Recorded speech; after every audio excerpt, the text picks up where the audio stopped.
En nuestro programa nos gusta revisar los acontecimientos que son noticias, las reacciones, siempre desde diferentes aristas, y nuestro propósito siempre es encontrar soluciones o brindarles propuestas alternativas que permitan ofrecer soluciones a los problemas de los ciudadanos, siempre escuchando pues a los protagonistas de la noticia o sencillamente distintas visiones de los especialistas. En nuestra edición de hoy de Argumentos vamos a estar conversando desde la visión del Foro Cívico que ya hemos planteado en otros programas de Argumentos sobre los diálogos de México, porque también, como lo hemos conversado, preocupa a la población venezolana el tema del alcance de ese acuerdo social. ¿Y qué pasa ahora con las últimas declaraciones que se han dado desde la plataforma unitaria? ¿Cuáles son las reacciones? Bueno, en nuestra edición de hoy de Argumentos nos acompaña el miembro del Foro Cívico, además expresidente de la Academia Nacional de Medicina, Enrique López Loyo, para conversar sobre la posición que ha planteado el Foro Cívico. En esta agrupación pues siempre han buscado también la mediación, el diálogo, llamar a los sectores, aunque piensen distinto, a pensar en nuestro país. Además, como doctor conocemos muy bien, usted conoce muy bien la situación de la salud pública en nuestro país, y esto es parte de ese acuerdo y es parte de las necesidades de la población venezolana. Urgen acciones contundentes y muchos sectores hoy están pidiendo que los políticos estén a la altura de las circunstancias y puedan ofrecer un panorama de propuestas y de respuestas oportunas a la población. Bienvenido, doctor, gracias por aceptar nuestra invitación a Argumentos. Muchas gracias, Rosa. Muchas gracias a Globovisión por darnos este espacio para poder expresar nuestros argumentos, como dice el título de este programa. Y hemos saludado la firma de este acuerdo social. Este acuerdo social, que en Foro Cívico lo denominamos Acuerdo por la Gente, forma parte de un inicio de aspectos fundamentales para el reencontrarnos en Venezuela. Desde la parte política, inicialmente, se han puesto de acuerdo para establecer pautas de asistencia social al venezolano convencional, común, y tiene que ver mucho con aspectos que atañen con la emergencia humanitaria compleja, que sí es real. El país tiene focos de recuperación y eso lo hemos reconocido, pero la persona que está, digamos, con estado de vulnerabilidad social sigue todavía esperando que los dirigentes se pongan de acuerdo para generar algún tipo de mejoría de su situación particular. En el ámbito de la salud, que es lo que me compete, hemos dirigido a estas instituciones sanitarias, hemos visto la situación grave que se vive en la adecuación de servicios sanitarios, que se maximizó justamente con el proceso de pandemia. Hemos visto migración de profesionales sanitarios a todos los niveles. Hemos observado también que la motivación de mucha gente para salir de Venezuela es buscar un medicamento, así sea muy sencillo, para un familiar, para un padre, para una madre, un abuelo, en circunstancias difíciles donde los ingresos son muy depauperados. Entonces, ver estos acuerdos como un punto de partida para iniciar una inversión mínima en aspectos de recuperación de hospitales, en este caso materno-infantiles, e igualmente hospitales de choque, identificación de recuperación de fallas en el área oncológica, posibilidad de adecuar espacios para trasplantes y otra serie de aspectos que son básicamente fundamentales para establecer un proceso de tranquilidad en la asistencia social en el área de salud en Venezuela. Sabemos que la inversión tal vez es mínima de todo lo que se necesita, pero es una fase de arranque que en el hecho sanitario va por encima de los 1.000 millones y un poco más, pero que aseguraría que una serie de hospitales con necesidades ingentes sobre no solamente articular fortalezas para la atención directa de la gente, sino para dar una fortaleza desde el punto de vista infraestructural y de servicios públicos puedan llevarse adelante. Sabemos que este primer paso también debe preceder otros pasos de la negociación que existe, y por lo cual nos ha preocupado sobremanera que muchos representantes de cada una de las tendencias que inclusive se pusieron de acuerdo para firmar esto, están tratando de bombardear o descalificarse entre sí. Nosotros hacemos un llamado para que recuerden que es un compromiso para la gente. Esto no forma parte de que un estratega político de un lado o de otro está haciendo cálculos sobre la conveniencia que voy a tener con un grupo de electores para decirle que no sirve, u otros para decir que sí sirve. El problema es que no están tomando en cuenta las necesidades de la gente. Y cuando hablamos de un acuerdo social y un acuerdo por la gente, estandarizamos que el verdadero beneficiario de esto es el venezolano común, que necesita el apoyo desde el Estado para lograr una estabilización de su situación muy particular. Además, un hecho social como es la educación también va a ser tocada con esta inversión inicial.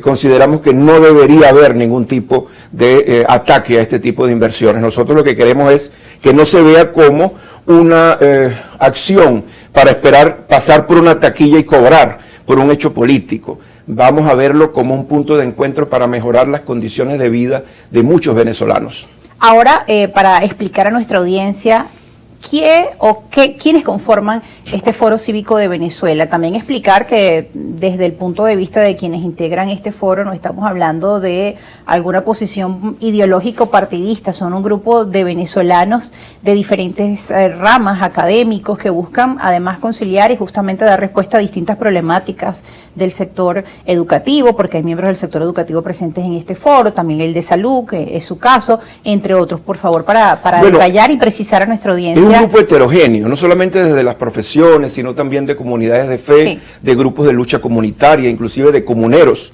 que están apoyando esta iniciativa para recuperar la confianza entre los venezolanos, para que nos veamos a los ojos y podamos concertar soluciones que sean reales, que lleven a la estructuración de algún tipo de cambio para las condiciones venezolanas.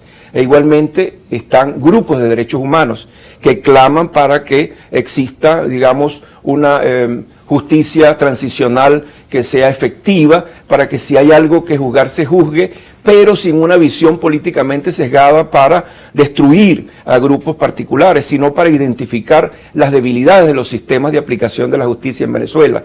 Por eso somos un grupo de intermediación que busca la participación activa de todos. Estamos alrededor de 400 organizaciones formando parte del Foro Cívico y lo que queremos es un proceso de reencuentro para evitar la polarización que ha sido realmente catastrófica para la Venezuela contemporánea.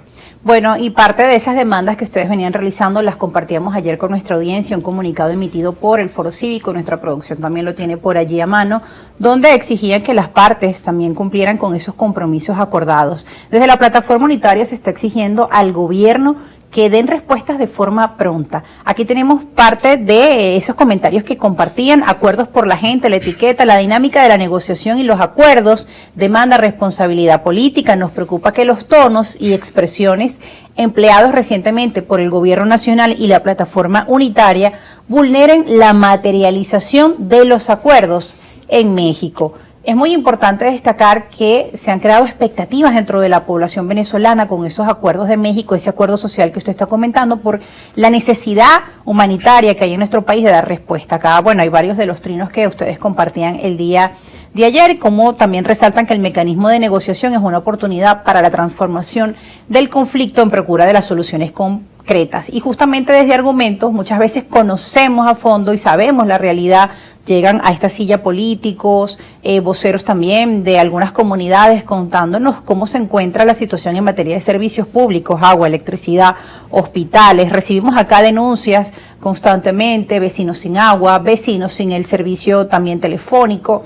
Y lo que más preocupa también cuando es el tema de la salud, pues la gente dice, bueno, estamos bien hasta que te enfermas, o sea, ya la situación es crítica, pero una vez que una persona tiene un malestar de salud, ir a un hospital público, pues se ha convertido en dar vueltas por toda la ciudad o donde se encuentren, tratando de que haya el medicamento, que estén los exámenes. A veces los tomógrafos no sirven o las resonancias magnéticas son muy costosas. No hay en los hospitales públicos las posibilidades de que un paciente de bajos recursos pueda realizarse sus exámenes, o los pacientes para operarse, los pacientes con cáncer, usted nos comentaba, pacientes oncológicos, los niños, los hospitales infantiles son parte de esas prioridades.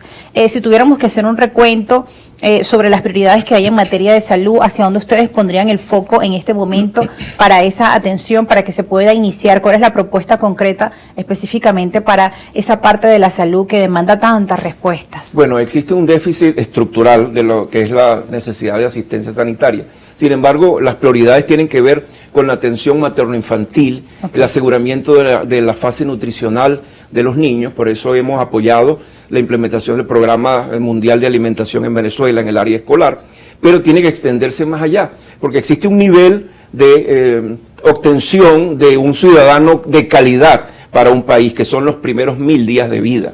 Si el Estado y las instituciones nacionales garantizan el paso de un niño en sus primeros 1000 días con una asistencia adecuada, con una nutrición estructurada, puede generarse un ciudadano que pueda generar también al final al país, digamos, rendir cuentas adecuadas y contribuir al progreso de la nación. Es un punto básico, el primero, establecer una adecuación de los servicios materno-infantiles, asistencia a la mujer embarazada, y luego identificar aquellos aspectos que tienen que ver con patologías crónicas, que han tenido una dificultad para acceder a tratamientos y terapias de alto costo, al igual que la terapia oncológica convencional. Sí. Vemos cómo la terapia oncológica tiene varias fases. Una fase inicial diagnóstica, luego una fase terapéutica que puede conducir a la recuperación quirúrgica inicial, otros que retrasan la recuperación quirúrgica con una fase, por ejemplo, de radioterapia o quimioterapia, y entonces esas fases se pueden trabar el mecanismo de mejora de la paciente o del paciente.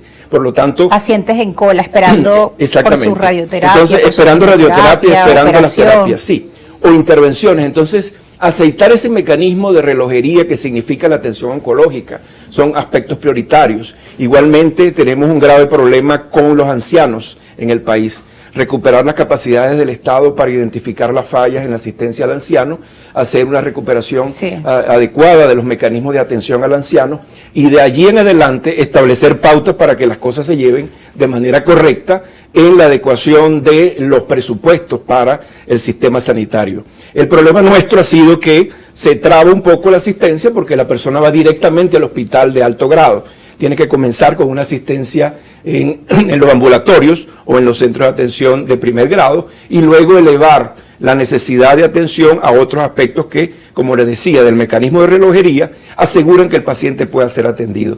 Pero el problema de salud es sumamente complejo. Y sobre ese problema, doctor, sí, disculpe que le interrumpa, vamos a seguir conversando al regreso de la pausa porque debemos cumplir con un compromiso comercial. Ya regresamos, también sus preguntas como siempre son